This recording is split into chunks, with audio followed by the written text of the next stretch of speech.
नमस्कार दोस्तों, आप सभी का लॉ सिखो के दैनिक समाचार विश्लेषण में।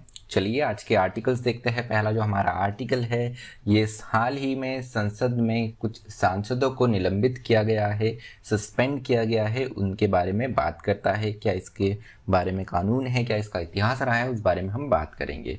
उसके बाद में स्पेस जगत में किस प्रकार के बदलाव आ रहे हैं, खासकर निजी क्षेत्र की कंपनियां जो है, निजी कंपनियां जो है वो अब स्पेस क्षेत्र में commercialisation, commercial aspect of space में एंटर कर रहे हैं, तो उसको लेकर भी हम बात करेंगे। अंत में ग्रीन हाइड्रोजन पे हम बात करेंगे, क्योंकि ये एक अनवीकरणीय ऊर्जा का स्रोत है जिसे हम नेट जीरो अचीव कर सकते हैं। तो इन्हीं सारे आर्टिकल्स पे आज हम बात करने वाले हैं। तो चलिए मैं आगे बढ़ूँ उससे पहले मैं अपना परिचय करवाना चाहूँगा। मैं यशवंत पवार, आप चाहे तो मुझसे ट्विटर और लिंक्डइन पर जुड़ सकते हैं, डिस्क्रिप्शन में आपको इसकी जानकारी मिल जाएंगी। अब आते हैं आज के हमारे एमसीक्यू पे। वो ये है कि ओबीसी रिजर्वेशन के अंतर्गत किस इनकम ग्रुप से ज़्यादा होने पे, कितनी इनकम थ्रेशोल्ड ज़्यादा होने पर आपको ओबीसी रिजर्वेशन का एडवांटेज नहीं मिलता है, जिसे क्रीमिलियर कहा जाता है। तो जो थ्रेशोल्ड इनकम है वो कितनी है ये आपको बताना है। आपको ऑप्शन ए है 7 लाख, ऑप्शन बी है 8 लाख, ऑप्शन सी है 9 लाख या ऑप्शन डी 10 लाख। जो भी आपका उत्तर हो कमेंट बॉक्स में ज़रूर लिखिएगा। अब आते हैं हमारे डिस्क्रिप्टिव क्वेश्चन की ओर। वो ये है कि ग्रीन हाइड्रोजन को एज ईंधन इस्तेमाल करके हम कैसे नेट जीरो एमिशन जो है, जीरो कार्बन उत्सर्जन को अचीव कर सकते हैं, इस बारे में आपको चर्चा करनी है। आप आपका उत्तर 250 शब्दों में लिख सकते हैं। अब आते हैं हमारे पहले आर्टिकल पे, जो कि हाल ही में जो मेंबर ऑफ पार्लियामेंट से राज्यसभा के 12 मेंबर ऑफ पार्लियामेंट को यहाँ पर उनके बिहेवियर के कारण यहाँ पर सस्पेंड कर दिया गया है।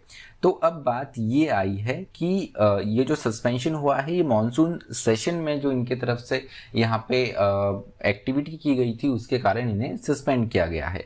अब बात ये आती है कि मॉनसून सेशन में हुआ कि क्या था, हुआ ये था कि 2020 के मॉनसून सेशन में यहाँ पर महत्वपूर्ण चीज़ ये है कि फार्म लॉज को लेकर 2021 का मॉनसून सेशन, माफ कीजिएगा, 2021 के मॉनसून सेशन में फार्म लॉज को लेकर पार्लियामेंट में डिस्ट्रप्शंस चल रहा था।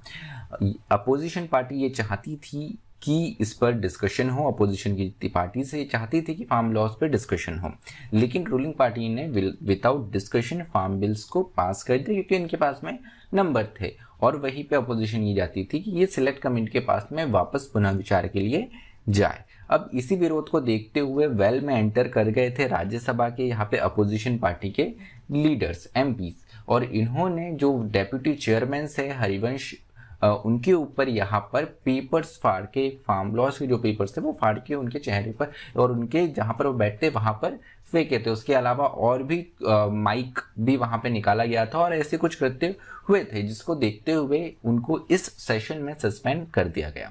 उसके अलावा यहाँ पर टीएमसी के मेंबर ऑफ पार्लियामेंट और जो आईटी मिनिस्टर है भारत सरकार के, इनके बीच में भी एक झड़प देखने को मिली थी राज्यसभा में। तो इसी सारी गतिविधियों के कारण 12 मेंबर ऑफ पार्लियामेंट जो कि राज्यसभा से आते हैं, इनको सस्पेंड कर दिया गया है चेयर के द्वारा। अब बात ये आती है कि क्या ये पहली दफा है जब ये सस्पेंड हुआ है, तो उत्तर नहीं है। इससे पहले 1963 में सबसे पहली बार यहाँ पर पहला इंसिडेंट देखने को मिलता है जब सांसदों को सस्पेंड किया गया था, क्योंकि उन्होंने वॉकआउट कर दिया था। उसके बाद में 1989 में 63 एमपीज को सस्पेंड किया था।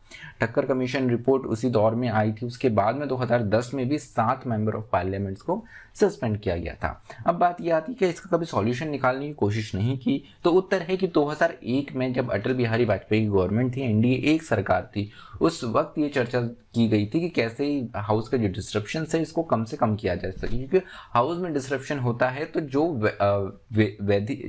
विधायिका के काम रहते हैं, मतलब यहाँ पर कानून पास करना, वो नहीं हो पाते हैं, क्योंकि डिस्कशन नहीं हो पाता जब तक व्यवधान बना रहेगा, डिस्ट्रप्शन बना रहेगा। तो अटल बिहारी वाजपेयी ने यहाँ पर एक सर्वदलीय बैठक बुलाई थी, ऑपोजिशन पार्टी से डिस्कशन करा था, और उस वक्त सोनिया गांधी जो थी अपोजिशन की सबसे बड़ी नेता थी, उस वक्त उन्होंने ये यहाँ पर कहा था कि जब तक ट्रेजरी बेंचेस, मतलब जो हमारे फ्रंट लाइन की बेंचेस आती है जिस पर कैबिनेट मिनिस्टर्स बैठते हैं, जब तक ट्रेजरी बेंचेस यहाँ पर डिबेट में पार्टिसिपेट करने का अपोजिशन को मौका नहीं देंगे, डिस्क्रप्शंस बना रहेगा।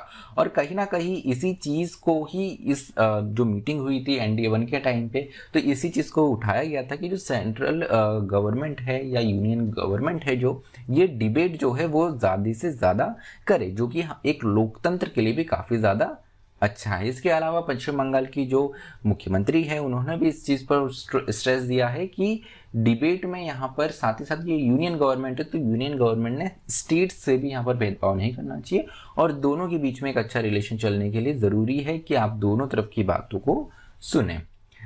अगले आर्टिकल पे पढ़ते हैं। अगला आर्टिकल जो है स्पेस जगत के बारे में है।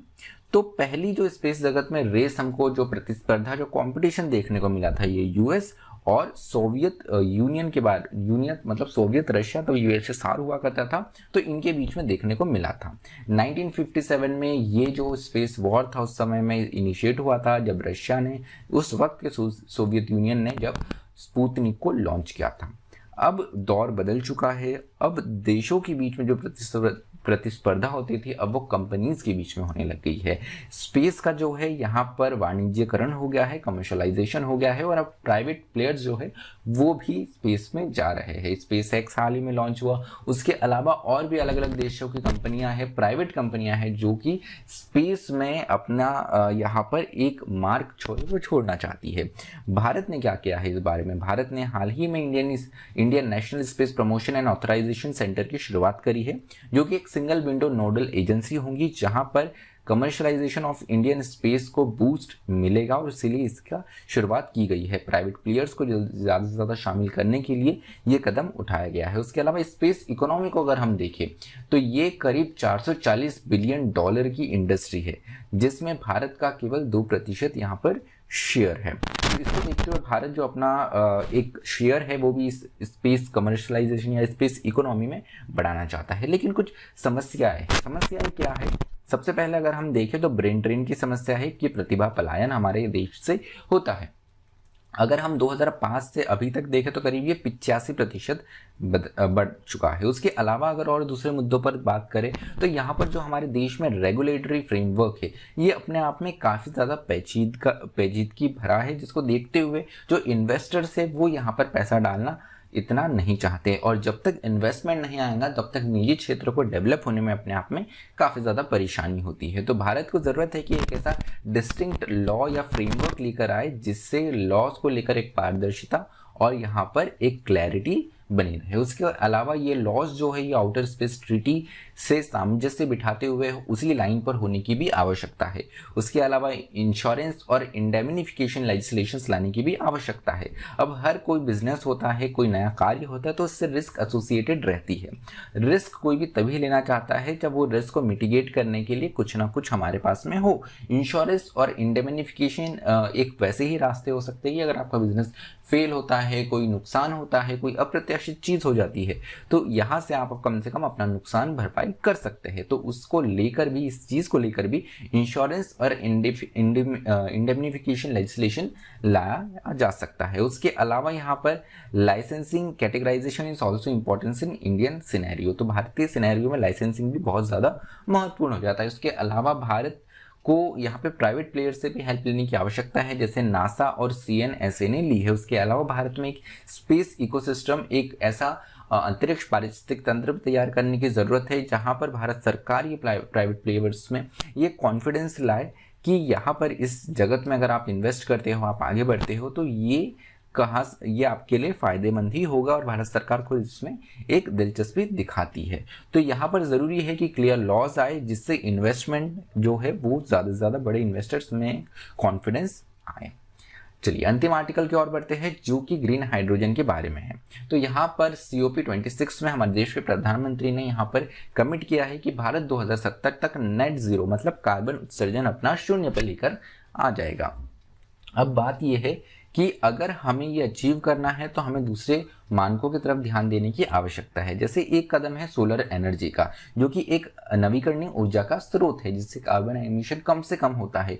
2015 से भारत ने यहाँ पर सोलर एनर्जी के क्षेत्र में एक बड़ी भूमिका निभाई है, एक लीडर के तौर पे उभर के आया है। ISA इंडियन सोलर अलायंस का भारत ने गठन करा हुआ है जिसका हेडक्वार्टर खुद हमारे देश में गुरुग्राम में है।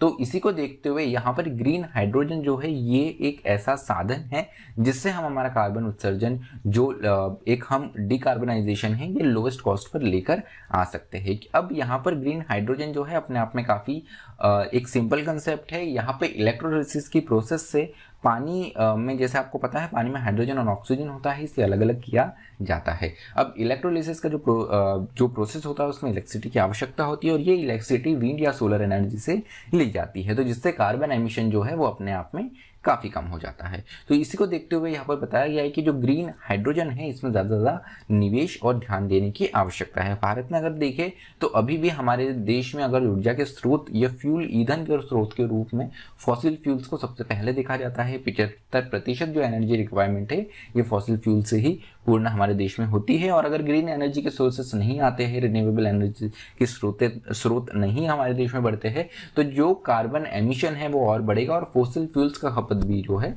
वो बढ़ते ही जाएगा। उसके अलावा utilising green hydrogen will help India in reducing carbon emission and decrease import cost. उसके अलावा एक और बात ये की गई थी कि अगर कार्बन एमिशन से कोई वस्तु बनती है तो उस पर कार्बन टैक्स भी लगाया जाएगा। अगर कार्बन टैक्स लगता है तो हमारी चीज़ें जो है वो बाहर दूसरे देशों में जाके काफ़ी ज़्यादा महंगी हो जाएंगी। तो ये भी एक चीज़ बड़ा फैक्टर है जिसके कारण हमें ज़ीरो एमिशन की ओर जल्द से जल्द बढ़ना है। उसके अलावा ज़रूरत ये है कि जैसे हर चीज़ के लिए कानून या किसी फ्रेमवर्क की ज़रूरत पड़ती है, तो ग्रीन हाइड्रोजन का अगर इस्तेमाल करना है तो इसके लिए भी एक कंप्लायंस फ्रेमवर्क होना ज़रूरी है।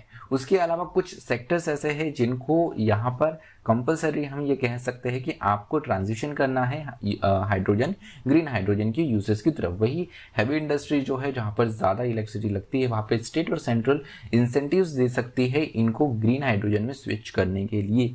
उसके अलावा यहाँ पे मिड टर्म और लॉन्ग टर्म गोल रखे जा सकते हैं प्राइवेट इन्वेस्टमेंट के लिए जो कि ग्रीन हाइड्रोजन के क्षेत्र में इन्वेस्ट करे। उसके अलावा यहाँ पर बताया गया है कि और जो महत्वपूर्ण चीज़ है उसमें एक मोटामाटी तौर पे ये बताया गया है कि producing green hydrogen is easier for India in the significant boost in solar energy that country has already witnessed. तो यहाँ पर जैसे मैंने बताया कि इलेक्ट्रोलिसिस की प्रोसेस से यहाँ पर पानी से यहाँ पे हाइड्रोजन को निकाला जाता है और उसको एज फ्यूल यूज़ किया जाता है।